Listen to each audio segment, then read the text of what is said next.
உங்கள் போர்ட்ஃபோலியோவில் இருக்கக்கூடிய இன்வெஸ்ட்மெண்ட் சரியா இருக்கா? புதுசாக என்ன வாங்கலாம்? இது வரைக்கும் நீங்கள் பண்ண முதலீடுகளை எப்படி இன்னும் ஒரு பெட்டர் வேல செலுத்தலாம்? அடுத்தது என்ன செய்யலாம்? இப்போ இருக்கிற இன்வெஸ்ட்மெண்ட்டை எப்படி அடுத்த கட்டத்துக்கு கொண்டு போகலாம்? இப்படி பல கேள்விகள் உங்கள் மைண்டில் வரும். அந்த கேள்விகளுக்கு நான் விடையை தருகிறேன். AMA என்ற இந்த ஒரு வசதி மூலமாக இந்த ஃபார்மை ஃபில் பண்ணுங்க, இந்த நம்பரில் வாங்க, உங்கள் கேள்விகளை கேளுங்க, நாம் பேசுவோம்.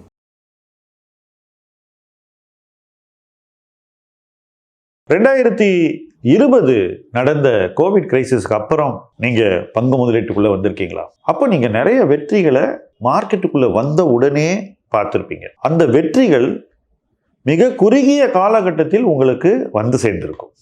இது நல்ல விஷயம்தான், மாற்று கருத்தே கிடையாது. ஏன்னா ஒரு முதலீட்டாளன் தன்னுடைய பயணத்தை ஆரம்பிக்கும் போது முதலில் ஒரு வெற்றி கிடைத்தால் அந்த வெற்றி அவனுக்கு தரக்கூடிய நம்பிக்கை மிக அவசியமானது. முதல்ல வந்த உடனே அடிபட்டோன்னு வச்சுக்கோங்களேன், தோல்வியை சந்திச்சுட்டா அதுக்கப்புறம் நம்ம நம்பிக்கை சிதைந்து விடும். அந்த நம்பிக்கையை திரும்பி உருவாக்குறதுக்கே பல ஆண்டுகள் ஆகும். முக்கால்வாசி பேர் அந்த நம்பிக்கையை கைவிட்டு விட்டு பங்கு முதலீட்டிலேருந்து வெளியே போயிடுவாங்க. இது நடக்கவே கூடாத ஒரு விஷயம் என்று நான் உறுதியாக நம்புகிறேன். ஸோ ஆரம்ப கட்டத்தில் வரக்கூடிய அந்த success, early success is very important. அது நல்ல விஷயம். ஆனால் எல்லா நேரத்திலையும் அந்த ஏர்லி சக்ஸஸ் வராதுங்க. பங்குல முதலீடு செஞ்ச உடனே ஒரே வருஷத்துல சக்ஸஸ் பார்க்கறதுங்கிறது என்னை பொறுத்த வரைக்கும் எளிதானது இல்லை. அப்போ டெய்லி வீடியோ பார்த்து வாங்கி எத்தனையோ பேர் பணம் பண்ணுறாங்களே சார், அவங்கெல்லாம் என்ன முதலீட்டாளர் இல்லையா? ஐ ஹியர் யூ. உங்கள் மைண்ட் வாய்ஸ் எனக்கே கேட்குது. ஒரு பங்கின் மதிப்பு குறுகிய காலகட்டத்தில் நகர்றதுங்கிறது நடக்கும். ஆனால் அது எல்லா பங்குக்கும் நடக்குமானா நிச்சயமாக நடக்காது. எங்கே நடக்கும்னாக்கா, மார்க்கெட் திடீர்னு சில மாற்றங்கள் அந்த நிறுவனத்தில் நடக்கும்போது, அந்த மாற்றத்தை எதிர்பார்க்காத போது, அந்த மாற்றம் மார்க்கெட்டுக்கே ஒரு ஆச்சரியத்தை கொடுக்கும்போது மார்க்கெட் அந்த ஆச்சரியத்தில் அந்த பங்கை உயர்த்தி காட்டும், ஒரு மிக உயர்ந்த இடத்திற்கு கொண்டு செல்லும். எதிர்பார்ப்பு இல்லாத இடத்துல தான் இது நடக்கும். ஏற்கனவே நீங்கள் எதிர்பார்த்துட்டீங்கன்னு வச்சுக்கோங்க, இல்லை இந்த கம்பெனி இந்த குவார்டர் நல்லா வரும் ரிசல்ட்னா, அந்த ரிசல்ட் வந்தப்பறம் ஸ்டாக்கு கீழே போகும். ஏன்னா ஏற்கனவே மார்க்கெட் அதை எதிர்பார்த்து அந்த பங்கின் மதிப்பில் அந்த எதிர்பார்ப்பு தெரிந்து விட்டது, ஆல்ரெடி அது அந்த இடத்துல ரிஃப்ளெக்ட் ஆயிடுச்சு. அப்போ ரெண்டாவது வாட்டி ஒரே நியூஸ் ரிஃப்ளெக்ட் ஆகாது, ஒரு தடவை தான் ஆகும். எதிர்பார்ப்புங்கிறதும் அந்த வகையான ஒரு விஷயம்தான். ஒரு தடவை தான் எதிர்பார்ப்பு பங்கு மதிப்பில் பிரதிபலிக்கும். எதிர்பார்ப்பு நிறைவேறினப்புறம் அது மறுபடியும் பங்கை உயர்த்தும்னு நினைக்கிறவங்க பல நேரங்களில் நஷ்டத்தை சந்திக்கிறார்கள். இதுதான் முக்கால்வாசி தனி முதலீட்டாளருக்கு, சிறு முதலீட்டாளருக்கு நடக்கக்கூடிய ஒரு அனுபவம். ஸோ இந்த நம்ம வாங்கின சில மாதங்கள்லையோ, சில வாரங்கள்லையோ, சில நாட்கள்லையோ, சில காலாண்டுகளிலேயோ நமக்கு ரிட்டர்ன் கிடைக்கணும்னு நினைக்கிறது என்னை பொறுத்த வரைக்கும் ஒரு வணிக போக்கு, ட்ரேடிங் மைண்ட் செட். முதலீட்டுக்கான போக்கு எப்படி இருக்கணும்னாக்கா, இந்த பங்கு என்னோடு 5 ஆண்டுகள் பயணித்தால் எனக்கு கிடைக்கக்கூடிய ரிட்டர்ன் குறுகிய காலத்தில் கிடைக்கக்கூடிய எல்லா வகையான ரிட்டர்னை விட அதிகமாக இருக்கணும் அப்படின்ற ஒரு எதிர்பார்ப்போடும் ஒரு புரிதலோடும் இருக்கணும். அப்படிப்பட்ட ஒரு புரிதல் தனிப்பங்கு முதலீடு செய்பவர்கள்ட்ட அதிகமாக இருக்கா? அதுவும் 20க்கு அப்புறம் 2020க்கு அப்புறம் வந்தவங்கள்ட்ட இருக்கான்னு கேட்டால் குறைவாக இருக்கிறது அல்லது இல்லை. சரி, இது வளரணும் இல்லை, அந்த இன்வெஸ்ட்மெண்ட் மைண்ட் செட் வளரணும் இல்லை, அதை இன்னைக்கு வளர விடாமல் இருப்பது தான் நம்ம சோஷியல் மீடியா செய்யக்கூடிய மிகப்பெரிய திங்க். ஒரே பங்கு பெயரை டெய்லி பேசினாக்கா உளவியல் ரீதியாக அதை பார்ப்பவர்களுக்கு என்ன வகையான ஒரு மைண்டு உருவாகும்? அவங்களுடைய மைண்ட் செட் எப்படி இருக்கும்? அவங்க மைண்டு ஃபுல்லாக அந்த பங்கு பெயர் இருக்கும், அது இடம்பெறும், மற்ற விஷயங்களுக்கு இடம் கூட கொடுக்காது. அப்போ என்ன பண்ணுவாங்க? அதே பங்கை வாங்கலாம்னு நினைப்பாங்க. அந்த பங்குல தான் எப்படியாவது பணம் சம்பாதிக்கணும்னு நினைப்பாங்க. அந்த பங்குல பணம் சம்பாதிக்கிறது எளிதுன்னு நினைப்பாங்க. ஒரு வருஷத்துக்குள்ள அந்த பங்குல பணம் பார்த்துலாம் நினைச்சு தைரியமா இருக்கிற காசெல்லாம் போடுவாங்க. போட வேண்டிய அளவோட அதிகமான பணத்தை அந்த ஒரு பங்குல போடுவாங்க. இதெல்லாம் இன்னைக்கு நடந்துகிட்டு இருக்கு. 2023-24 அதிகம் நடந்தது. என்னுடைய பல கருத்துக்கள் இது நடக்கக்கூடாது என்ற ஆதங்கத்தில் தான் இருந்த வழி, எனக்கு வேற நோக்கம் எதுவும் கிடையாது. இப்படி பண்ணாக்க ஜெயிக்க முடியாதுங்கிறது எனக்கு தெரியும். இந்த போக்கு பல பேருக்கு சில குறிப்பிட்ட பங்குகளில் பெரும் வலியை கொடுத்திருக்கிறது. இப்ப இதை லட்சக்கணக்கான பேர் பார்த்து இந்த விஷயத்தை பண்றாங்கன்னா அதுல முதல்ல சில பேர் காசு பார்த்துருப்பாங்க, முக்காவாசி பேர் வலியைத்தான் அனுபவித்துக் கொண்டிருக்கிறார்கள். ஏன்னா அவங்களுடைய எதிர்பார்ப்பே தப்பு. இதை வாங்கினா உடனே பணம் வந்துரும்ன்ற எதிர்பார்ப்பு தப்பு. அந்த எதிர்பார்ப்பு ஒரு உருவாக்கம். It has been created. அவங்களை நம்ப வைக்கிறதுக்காக இது உருவாக்கப்பட்டிருக்குதுன்றது தான் என்னுடைய கருத்து.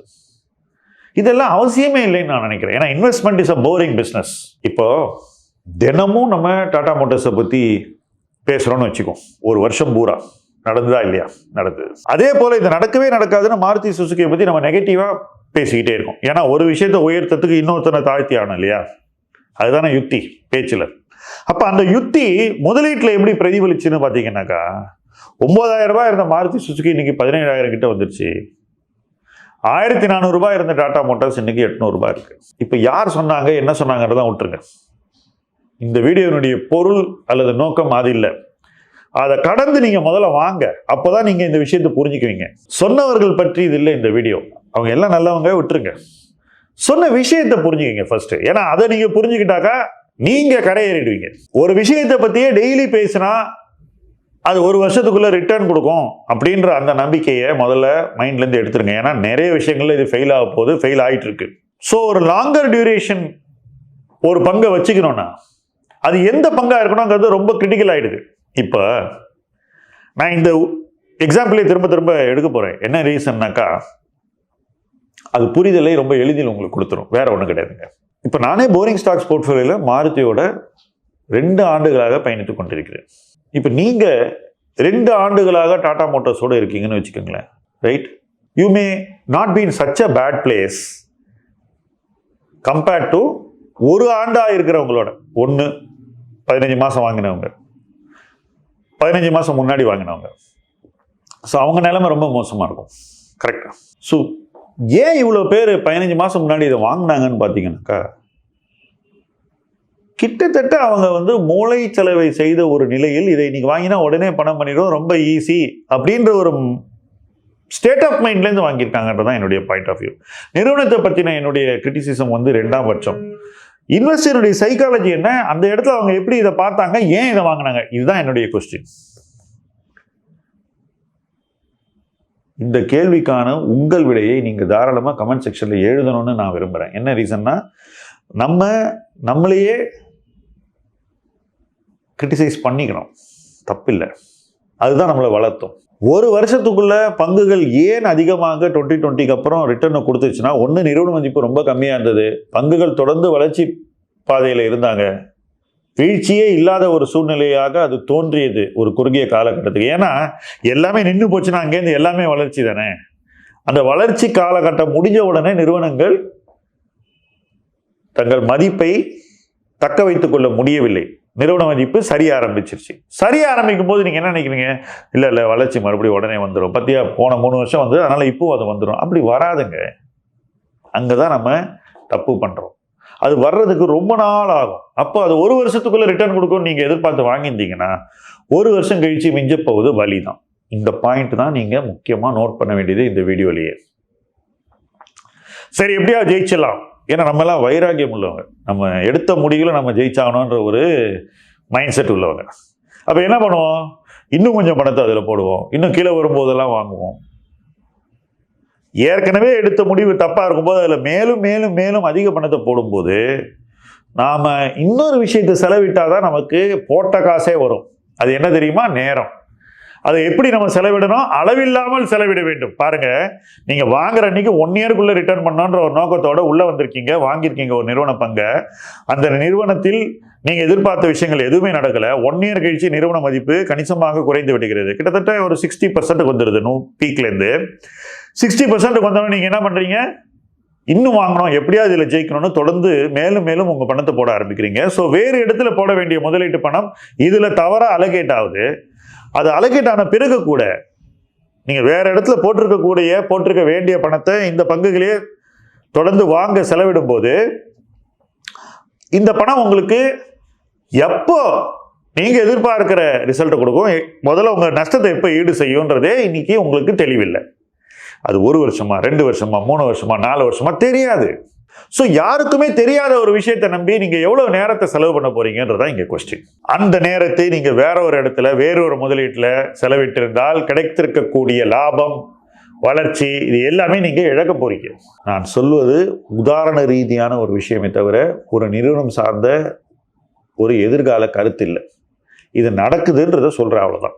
நீங்க இப்ப என்ன யோசிக்கணும்னாக்கா, இந்த மாதிரி ஒரு இன்வெஸ்ட்மெண்ட் ஜட்ஜ்மெண்ட்ல தவறை செய்துவிட்டு அதில் மேலும் நம்ம பணத்தை போடணுமான்ற ஒரு கேள்விக்கு விடை தேடணும். ரெண்டாவது, அப்படி நம்ம பணத்தை போட்டா கூட நம்ம இன்வெஸ்ட் பண்ண வேண்டிய அதிகப்படியான நேரத்தை செலவிட நீங்க ரெடியா இருக்கீங்களா அப்படின்னு யோசிக்கணும். அப்படி செலவு பண்ணா கூட உங்களுக்கு அசல் திரும்பி வர போகுதா அல்லது லாபம் கிடைக்க போகுதான்றத அளவிடணும்.